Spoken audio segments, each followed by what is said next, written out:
Good morning, guys. So let's continue yesterday's class. So we have started alkenes, right? In that alkenes, we have seen all the introduction part, the basic bond lengths, bond dissociation energies, why alkenes are more reactive than alkanes. It is due to the weak pi bond and the delocalization of these pi electrons increases the reactivity of alkenes on comparison to their corresponding alkenes. And after that, we have just wrote the names of preparatory methods, but we are discussing on the reaction mechanism because most of the preparation methods follow these mechanisms and the dynamics involved are very important. So in that reaction mechanisms we have started the first one, that is E1. E1 elimination reaction, unimolecular E1 mechanism. So in that part, so what happens in the E1 mechanism during the preparation of alkene for these by this E1 mechanism, whatever the substrate we have taken, substrate in the sense the organic molecule involved in the reaction. One second, I'll share the document.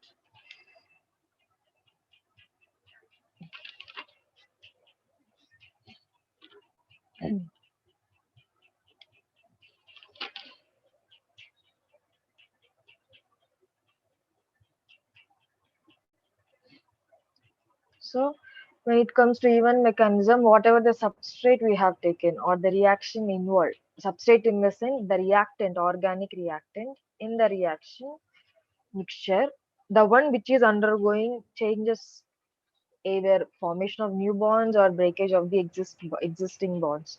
So that is our substrate. So when it comes to E1 mechanism, the rate determining step, which means the important step of all the steps included, the one which is happening at slower rate. So the rate determining step will always be slower rate. So the number of reagents or the number of reactants involved in this particular step is the indication whether it is unimolecular, bimolecular, or trimolecular, something like that. So in that rate determining step, we have only one one molecule, that is our substrate, the reactant itself. So that's why the name even elimination unimolecular, one for unimolecular, that is only one reactant is responsible for the course of the reaction, especially the rate of the reaction. All right, and in that we have seen two examples, dehydrohalogenation and dehydration. Just simply in the first step, the carbon halogen bond will be broken down and we end up having carbocation. Now, this carbocation will be attacked by the base and this base just removes the beta hydrogen. So always the elimination reaction will be from alpha beta. Like alpha is the carbon attached to the functional group and beta is the second adjacent carbon to the functional group. So it will always be from adjacent carbon because we are talking about the formation of alkene, right? That requires carbon-carbon double bond. So that is one thing. And a small correction you make regarding these reactions actually. If you remember in the base here, when we were doing the mechanism and all, we did not remove the leaving group as Hx. Instead, we have removed it as X minus and H plus was removed along with the base. So you just write, just remove Hx. So X minus and whatever the base we have taken. Here we have taken OH minus, right? So H plus will be removed as H2O. Please correct only this step. Okay. The whatever the leaving group is there, that is the X minus, the halide part will be removed as halide itself. The beta hydrogen, which is removed as H plus, is going to interact with our base and form water molecule. Only that correction. Rest are all fine. Okay. So we Ma'am, have seen, yes, please. ma'am, can you repeat the correction to be made once Yeah, again? yeah. Here, we have written examples, right? Dehydrohalogenation of alkyl halides. We have written as minus HX. remove that minus HX and write X minus. The halogen part will be removed as H minus and H plus will be removed as H2O. The base and the H plus will interact. Halide part will be removed as X minus only. This is the correction. X minus and H2O.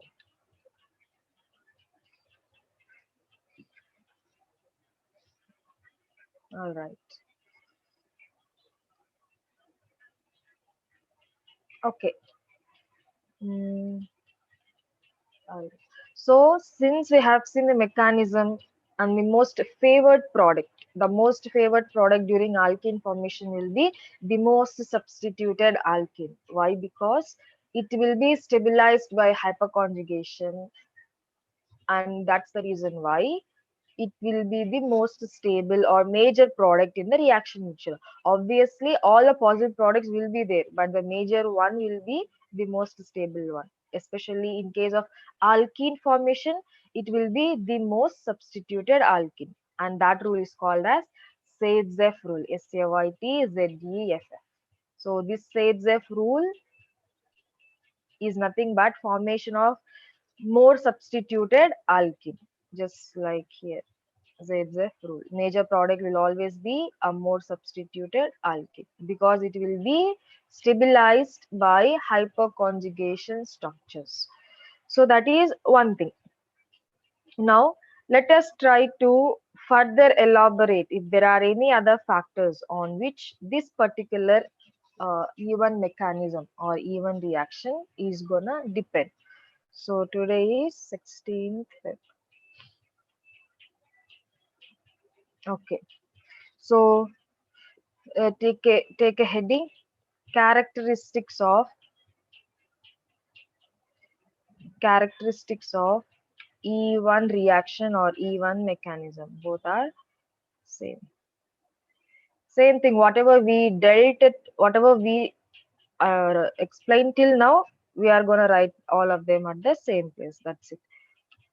First one will be regarding the rate of the reaction. Can anyone tell me on what exact component that the rate of even mechanism, elimination, unimolecular reaction will depend on? Is it on the base or is it on the substrate or both of them? How is it gonna be? Rate of reaction in even.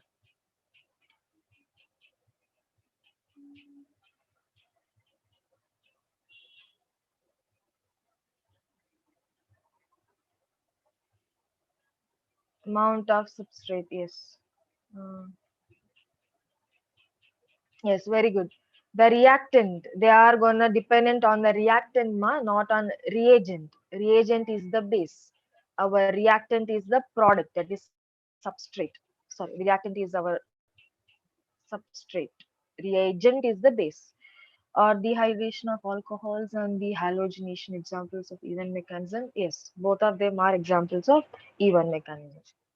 So our rate of reaction is dependent on the substrate or product. The reagent has nothing to do with the reaction. It just helps in the removal of H plus in the second step. It is not involved in the rate determining step. So the rate of reaction is dependent on concentration of substrate only. Concentration of substrate in the sense reactant only. Base has nothing to do, dependent and independent of the base. Base is nothing but reagent. Don't confuse the names. Okay, the one which is undergoing the chemical change, either formation of new bonds or all breakage of already existing bond, is substrate, which facilitates this breakage of the bonds or formation of new bonds. That part of the reactant mixture is reagent. Okay, so here our reagent is base. This even mechanism is not at all dependent on the what type of base it is, what is the amount of concentration, nothing matters when it comes to even mechanism, like, or even reaction. Only what is the reactant we have taken, what is the reactivity of it comparison to the other ones. Only that part is important. Okay, so if you remember, we got carbocations as our reaction intermediates, right? The two, by the removal of halide group. Halide group is our leaving group. So the rate of the reaction also depends on the leaving group. The rate of reaction depends on depends on the nature of depends on the nature of leaving group. Leaving group here is our halide part, halogen. So in that, the order goes in this way. Iodide can be easily removed than bromide, which is easily removed than chloride, and fluoride is the least one. So order of leavability or easy removal or easy breakage of the carbon halogen bond will follow this order. So alkyl iodides react more because iodide group, whatever we have on the carbon, can be easily removed or it will be lost easily and results in early formation or easy formation of carbocation. So when it comes to alkyl iodides, bromides, chlorides and fluorides, this is the order of reactivity. So iodides will react the most and fluorides the least by this even mechanism.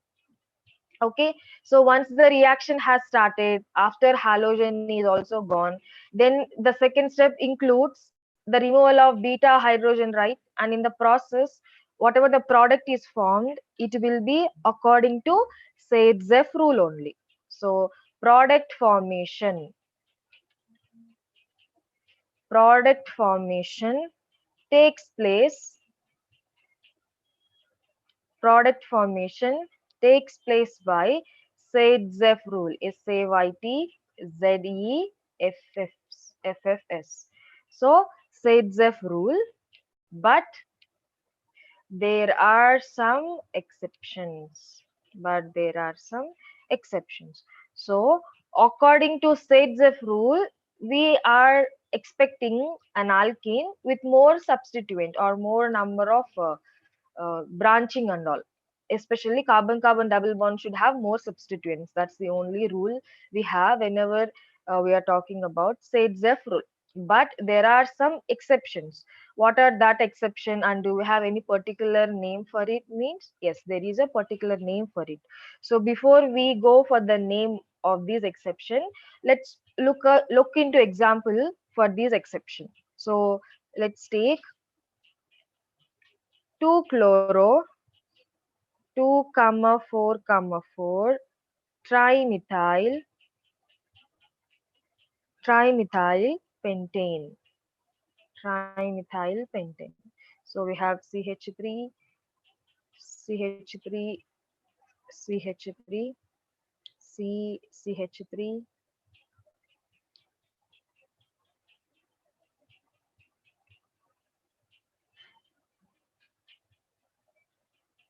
Okay, CH3 Cl, 2 chloro 2 methyl 2,4,4 dimethyl.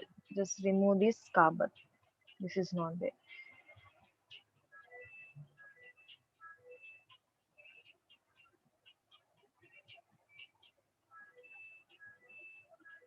All right. Now, when we are expecting a major product, what do we do? First, we will remove the halogen part, right?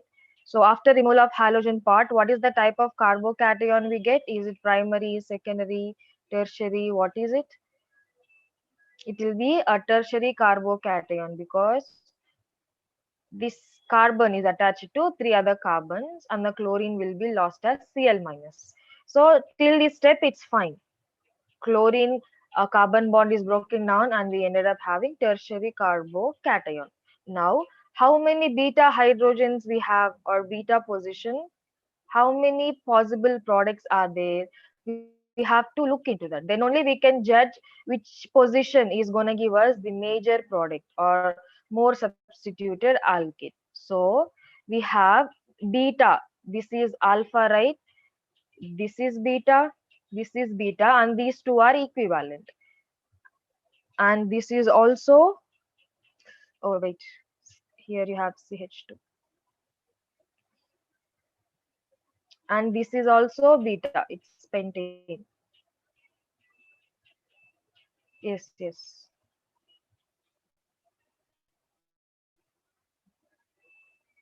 There is CH2, ma, please make a note of it.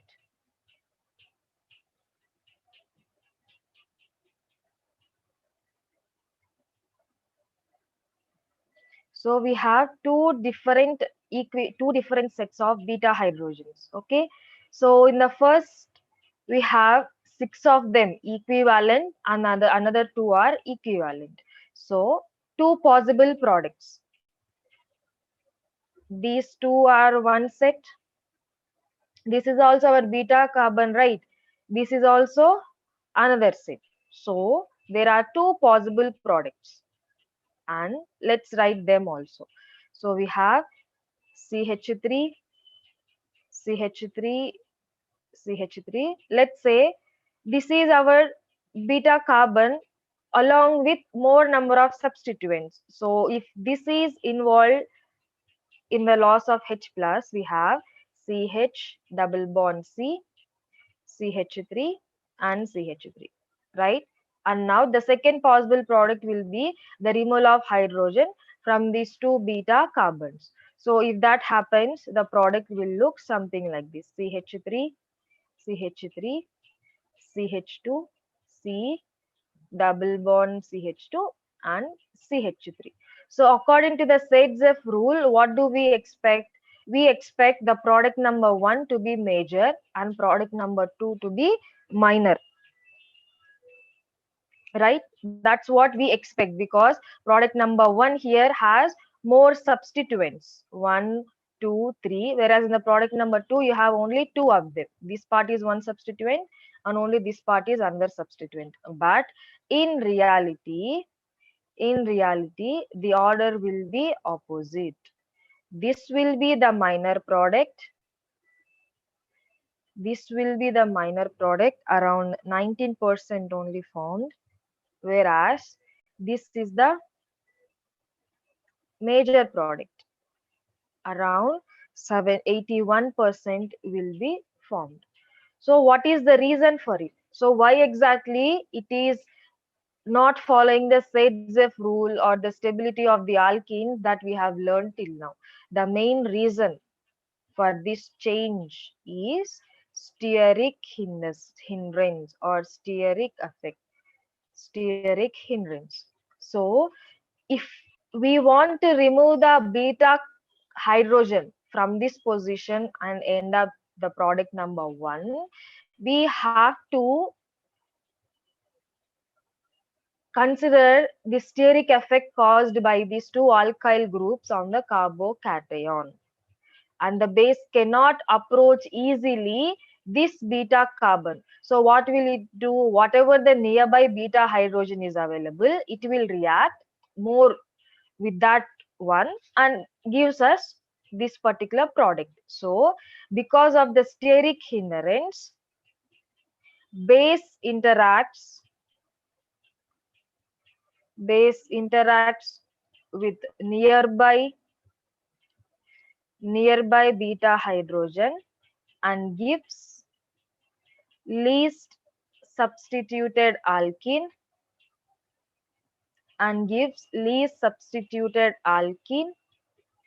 as major product, and gives least substituted alkene as major product.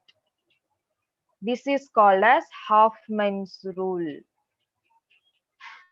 This is called as Hoffman's rule. So whenever it comes to Hoffman's rule, the major product will be the least substituted alkene. If it is Saytzeff rule, it will be more substituted alkene. The main reason to go against the stability order is due to steric hindrance. This bulkier alkyl groups will not allow the base to interact with this carbon and to give the product number 1. Okay, that is also possible, but majority of the base or majority of the product will be due to least substituted alkene formation. Because of this steric hindrance, the base cannot act upon this carbon. It will just, whatever the nearby available beta hydrogens are there, it will interact and leads to the least substituted alkane as our major product. Okay, keep that in mind. This is Hoffman's rule. So when it comes to Saytzeff, we have most substituted alkene as our major product. When it comes to Hoffman, the least substituted alkene will be the major product. So when it comes to E2 mechanism, there will be a certain point where Hoffman's rule will be dominating over Saytzeff rule. So this steric hindrance in this example we are experiencing from the reactant itself, right? But there are possibilities where the base itself is a bulkier group. That part we will cover in the E2 mechanism, the upcoming topic. So as far as E1 is concerned, it's supposed to give major product as most substituted alkene. But if it is any steric hindrance possible in our reactant, the reaction will go in opposite direction and will give us least substituted alkene as our major product. So this is one part. One second. Now let's see the overall factors. As of now, we have only discussed the reaction mechanism. We haven't gone what type of alkyl halides will react more and what type of base, like will all base affect, like what is the nature of the solvent we have been performing all this reaction, all those factors we haven't even discussed yet. So now we will do it. Factors affecting E1 reaction. These are going to be very simple only. All this part we just gave while writing the reaction mechanisms and all. Now we are grouping all of them together. The factors affecting E1 reaction rate. E1 reaction rate. So the first one is our substrate itself. Why? Because that is the rate determining one, right? Only substrate is the one which is affecting our rate of reaction. So the first factor affecting will be substrate structure or reactant structure and its reactivity, whether it is primary, secondary, tertiary, if that is going to affect or not. That part we are going to see in the first factor, substrate structure and reactivity. One second now. Substrate structure and reactivity. So if you remember, whatever the intermediate we used to get after removal of halogen, it was carbocation, right? And if you remember in organic chemistry part, there are a lot of factors stabilizing carbocation, which is inductive effect, hyperconjugation, resonance. So all these factors will affect the stability of carbocation, will affect the stability of carbocation. So this factor should also be considered when we are comparing the reactivity. So because the intermediate is carbocation and this carbocation is further depending upon whether there are any electronic effects to increase the stability or not, all these factors considering, the nature of the substrate or reactant is very very very important. So when it comes to normal alkyl halides, when it comes to normal alkyl halides, what do we know? Tertiary carbocation, for example, don't write down this carbocation. What do we know? Tertiary is more stable than secondary, is more stable than primary. Why? Because These R groups, which are plus I groups, they decrease the electron density on the positively charged carbon atom. That's why tertiary are more stable than secondary than primary carbocations. In the same way, the alkyl halides, which will give tertiary carbocations, will be more reactive. So when it comes to alkyl halides, the reactivity order will be this way.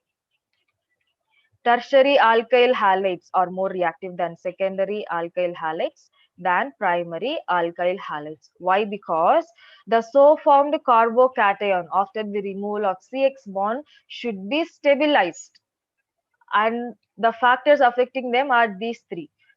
So tertiary carbocation formation will give us more stability. The reaction will move in a better way.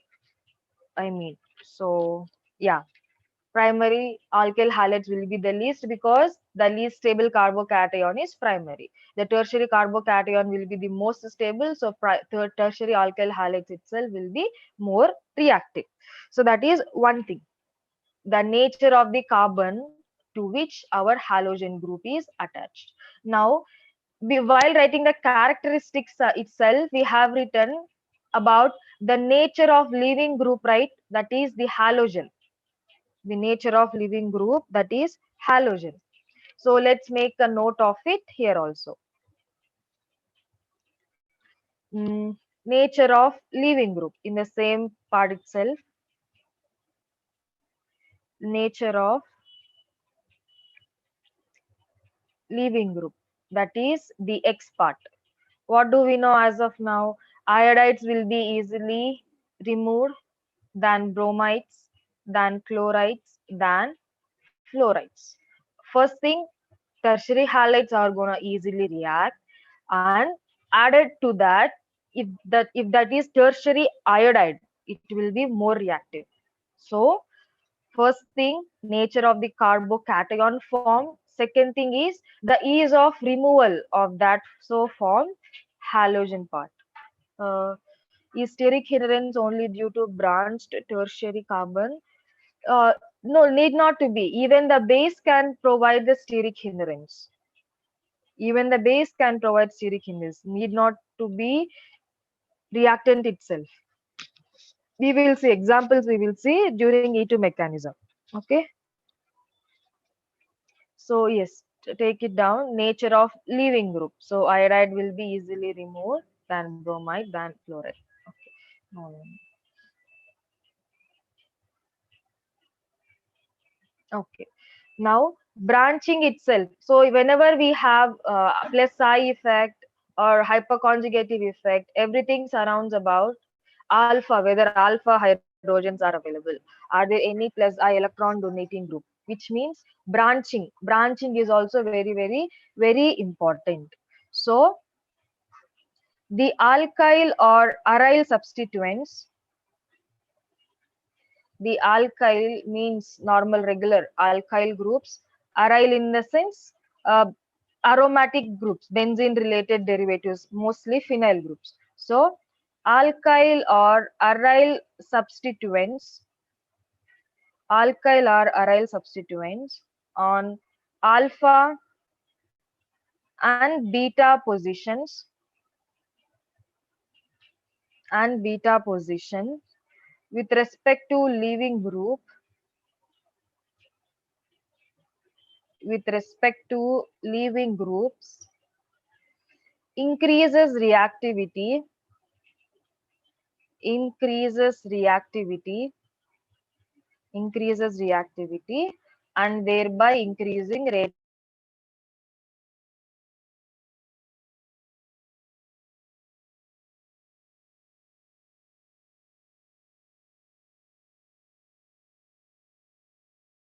Whenever we have branched alkyl groups, they will be stabilized, right? So because of that, always the branched, one second, the branched alkyl halides will be more reactive than the straight chain alkyl halides.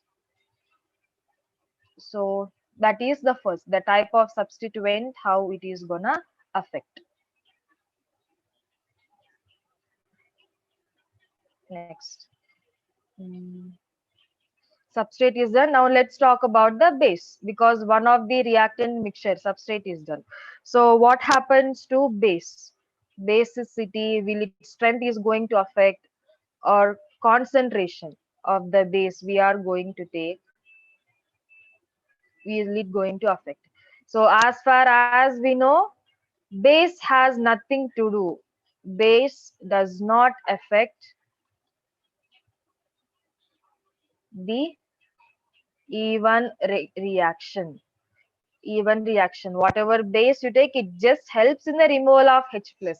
Other than that, it is not involved in the removal of X minus and all. So, so if we are taking a base, mostly we will go a weak base, because we don't need much from it, and that too in low concentrations only we will take, in low concentration. Other than that, we are base has nothing to do. If the concentration is increased, then the mode of the reaction itself will change, which doesn't come under even reaction. So that's why we are gonna take whatever is required for even. That is, base has nothing to do with the rate of reaction. So we will just keep it in low concentration, and the weakest possible base we will take, just to remove the H plus. Other than that, base has no part in determining the rate of the reaction. And nature of the solvent, every reaction, every organic reaction will happen in presence of a solvent, right? So here also the solvent plays a crucial part during the bond breakage, that is the rate determining step. That is always polar solvents, strong polar solvents,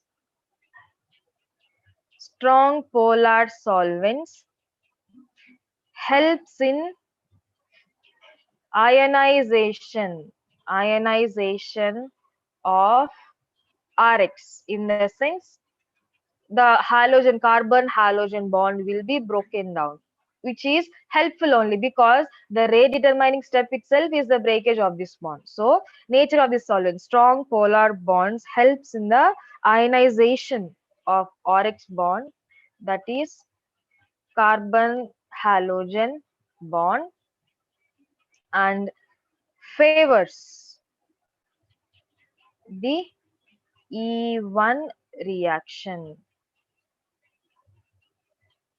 How could you explain second part? Yes, yes, I'll explain. So basicity and concentration of the base, it is just simply considering the rate determining step. So if you remember, we used to introduce the base in the second step only. Whatever might be the base, it is not affecting the rate of the reaction. The entire rate of the reaction is at what rate the carbon hydrogen or carbon halogen bond is breaking down. Other than that, no other step is involved in the rate determining process. So whatever base we take, it should be very weak base and in low concentration. That's it. If it is not following this condition, even mechanism itself will not follow. It will follow E2 or some other substitution reaction, something like that. As long as one second. As long as even mechanism is concerned, base has no control over the rate of the reaction. So for namesake, we will be taking a very weak base, and that too in lower concentrations we will be going to take it. Okay, we will be going to take it. Now, one second.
Ma'am, you are muted now.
Ma'am, you are on mute.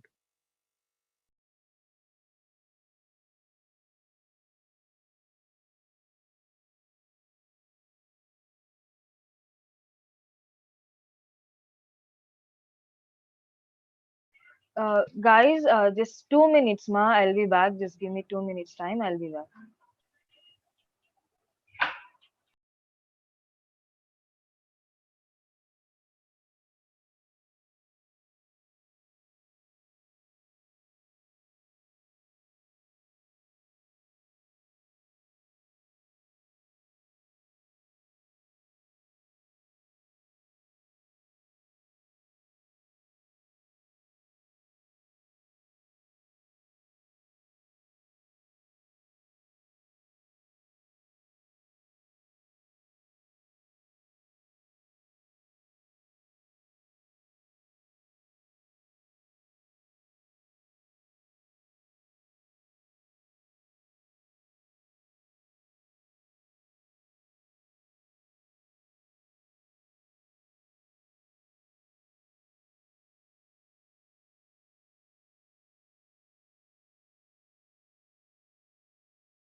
All right.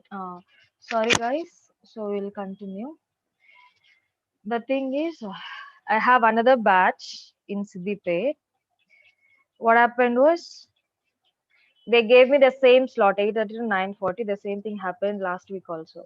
So how am I supposed to take two classes at the same time for two different batches? So I came for this class and now they are constantly calling me, what, why are you not coming? Why are you not taking the class? So I was just answering and that took me some time. So yes, so we'll continue our class. Sorry for the disturbance and all. So let's resume. So the nature of the solvent in the sense the reactant directly we cannot take, right? So we will be storing it in a solvent, and to that reaction mixture we are going to add our base. Anyway, base has nothing to do with the rate of the reaction, but the solvent in which we are taking our substrate or reactant will help in the breakage of carbon halogen bond. And in order to do that we require polar solvent. Why? Because the carbon halogen bond is a polar bond, right? Delta minus and delta plus. So if you have a polar solvent, it will further helps us for the breakage of this carbon halogen bond. So when it comes to even reaction, especially this carbon halogen breakage step, the polar solvent will help us further in the ionization of this. So strong polar bonds are in favor of this even mechanism. Even mechanism. Yes, we have study hour in the afternoon. I'll do this teaching only. We will start E2 mechanism now. So that part we will do. E2 mechanism is the most frequently uh, encounter, like you will be seeing most of the reactions in preparation methods of alkane following E2 mechanism. So yes, I'll be teaching in study hour only regarding E2. Now we will start. You are going to continue it in the afternoon session also. Okay, so this is about E1 mechanism, and these are the three factors: the type of substrate, the nature, the type of solvent we are taking the substrate in, and the base that we are adding it. These three are the reaction mixtures, right? Initial at the starting of the reaction, and we have seen how they are going to affect the rate of the reaction. Now let's see what exactly is E2 mechanism. Even and all is fine. We have named it as even, elimination unimolecular, because only on one of the substrate the reaction is depending. Rest other steps are just, they are not going to affect the rate of the reaction. So nothing harm in that. So this is just simple explain, like it's like an example part in order to understand neatly regarding the E2 mechanism. So let's take down the next heading, E2 reaction or E2 mechanism. That's the cursor.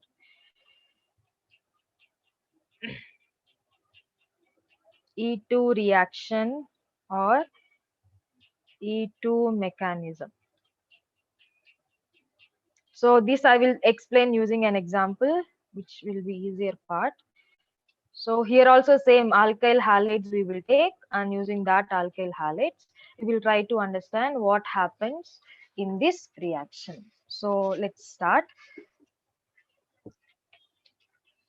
Here also we will be needing a base only.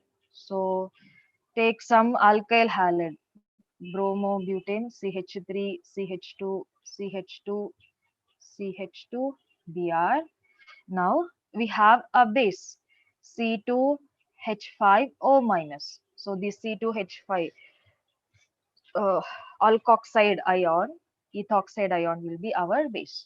So the reaction will happen upon heating, and the type of alkane formed will be something like this: CH3, CH, double bond CH2, CH, CH2, and H will be removed as C2H5OH plus Br minus. So again, this is only one of the possible products only, not the exact, like not the only one. But 2 in. So this is an example. Now let's see how exactly this particular reaction will happen. We have a halogen. Here also carbon halogen bond, carbon bromine bond will be broken down. First step. After it is broken down, definitely a new pi bond will be formed. The only difference here is we will be having a single step only. E2 mechanism is a single step reaction. But a lot of things will be happening in this single step itself. So let us try to write elaborately the structure. CH3, CH2, CH, sorry, this is HH,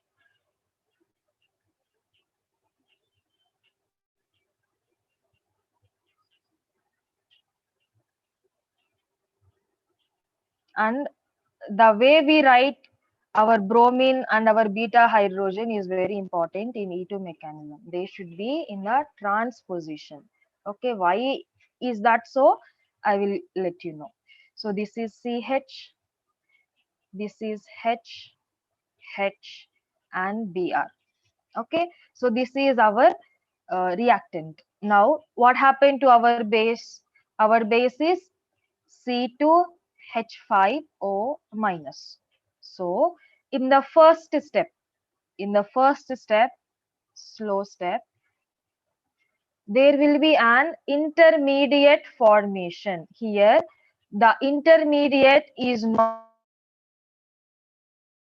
a cation or anion. The intermediate is a neutral species called as transition state, TS. So let's see how is it going to form. So what do we know? Bromine is more electronegative, right? So it is going to shift the electron cloud towards it. Yes or no? So the delta negative charge will appear on the bromine in the first step, right? So I'll write in, okay, I better write this here. So we have CH3, CH2, carbon, hydrogen, Br,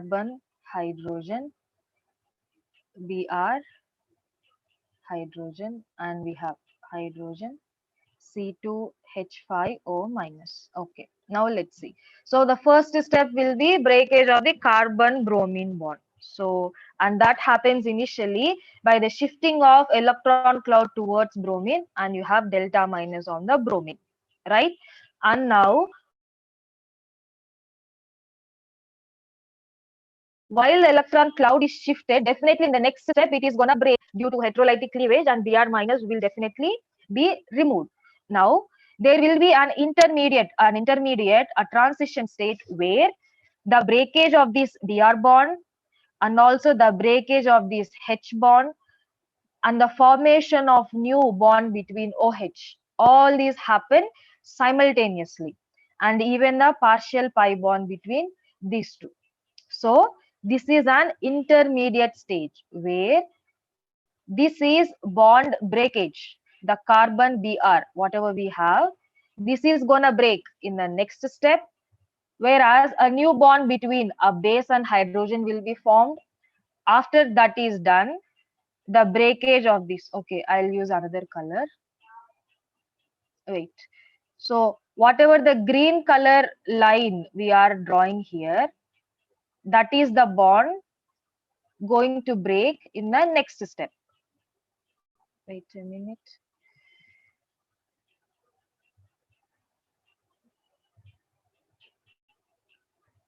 The green color one, the green color dotted line is the bond breakage step. How is that hydrogen breaking? Yes, I will show you the arrow marks also.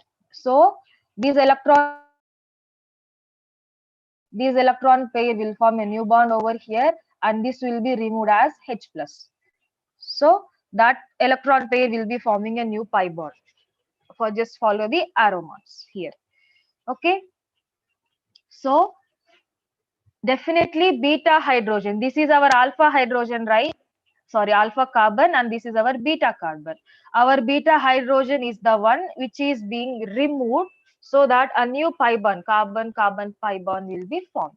In the first step, Due to more electronegativity of bromine, the electron cloud will be shifted and forms a partial negative charge.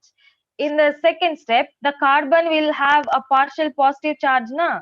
So that is one thing. Second thing is the base is going to interact with the beta hydrogen as usual. It did in E1, like just like it did in E1. Here also the base is going to interact with beta hydrogen. In the process, this hydrogen will be lost, and this carbon will end up having a negative charge. This carbon is having a positive charge for some time, and this carbon is having a negative charge. Now a new pi bond, a new bond formation will be there between these just carbon carbon double bond. So the next step will be CH3 CH2 C H double bond CH H, and the beta hydrogen will be removed as C2H5OH. C2H5OH. So this is only a single step reaction. I will explain again what exactly is happening.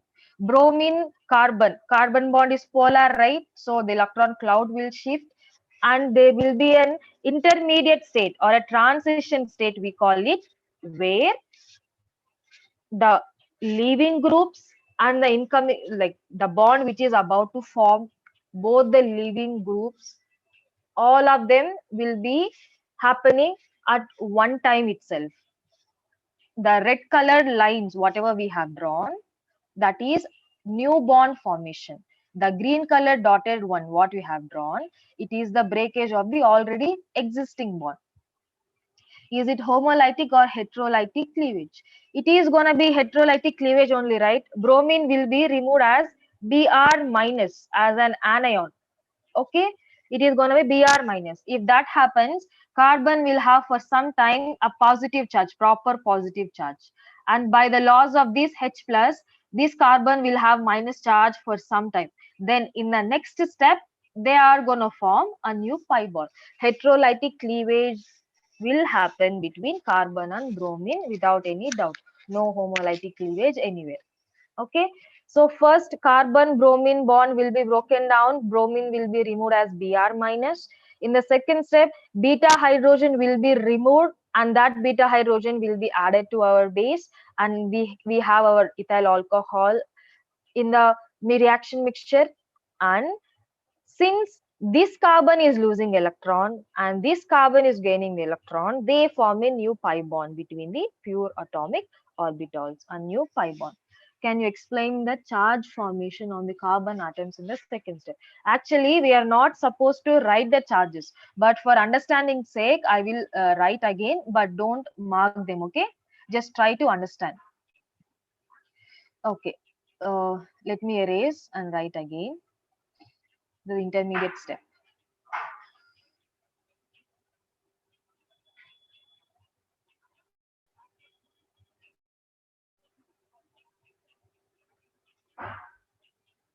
So what do we have initially? Our beta hydrogen is there, our alpha, this is our alpha carbon, and this is our beta carbon. Now, in the first step, what happens is that carbon bromine, due to electronegativity difference, there will be shifting of electron cloud, and that shifting of electron cloud will lead delta minus and delta positive for some time. Okay, I'm not talking about complete cleavage, I'm just talking about the shifting of electron cloud only, because this is an intermediate state, right? So we have delta positive, and in the adjacent beta carbon, the dynamics are like in the case of even mechanism, will the base actor beta hydrogen? Yes, that is what happening, right? This is our base, yes or no? This is our base, and this base is going to interact with the beta hydrogen, this one. So a new bond forming between the base and the hydrogen. Now in the process, already existing carbon hydrogen, the beta carbon and beta hydrogen will start breaking down, and the electron pair will be retained by the beta carbon itself. So this will be left with the positive charge. This hydrogen is gone as C2H5OH. This bromine is gone as bromide ion. So what do we have after hydrogen and bromine are lost? Beta carbon with negative charge, alpha carbon with a positive charge. Now a new pi bond will be formed, resulting in an alkene. So this is how charges will appear in the transition state. The carbon bromine bond will be broken down because of shifting. 1 second. Whereas the carbon hydrogen bond will be broken down because of the base attacking over the beta hydrogen. Wait a second. So this is what happens in the transition state. Everything is a single step reaction, and the formation of this transition state itself is our rate determining step, because always the slow step is our rate determining step now. So how many reagents or how many molecules are involved in the rate determining step? Can anyone tell me how many are included? So we have both the base and our substrate in the transition state, that is in our rate determining step. And that's the reason why this particular E2 reaction is bimolecular reaction. It is a bimolecular reaction. A new bond will be formed between these two.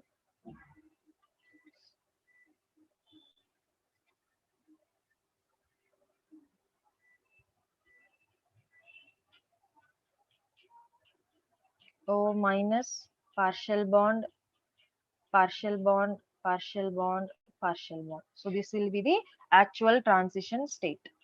So as we can observe, there are two molecules. Even if it is one species only, we had two of them, right? One reagent and one reactant, that is one substrate. So this E2 mechanism, rate of reaction, is dependent on both substrate concentration, and also the concentration of the base that we have taken. So that's the reason why this reaction is bimolecular reaction. So elimination bimolecular. E2 means elimination reaction bimolecular. So both the base and the concentration of the reactant, like concentration of both the base and the reactant, are gonna directly affect our rate of reaction, Okay, so this is E2. E2, the suffix literally indicate the rate determining step, how many of the molecules or how many of the reactants are involved, or reactant and reagent, how many of them are actually determining the rate of the reaction. Okay, so this is a one step reaction only, but in that one step, two molecules are reagent and the reactant, both of them are going to involve. What's happening? Wait a second, I'll share again. All right, so what's the time? Okay, so let's have a break. In the afternoon session, I'll continue. Same 2:30 to 3:30. I'll give you both the factors affecting these E2 mechanism and some more examples we will deal, and what is the type of major product form. And there is one more criteria for this E2 mechanism. I told you that we have to write in transposition, right? So I'll explain in the afternoon session. Okay, at 2:30 you please log in. So I think some of you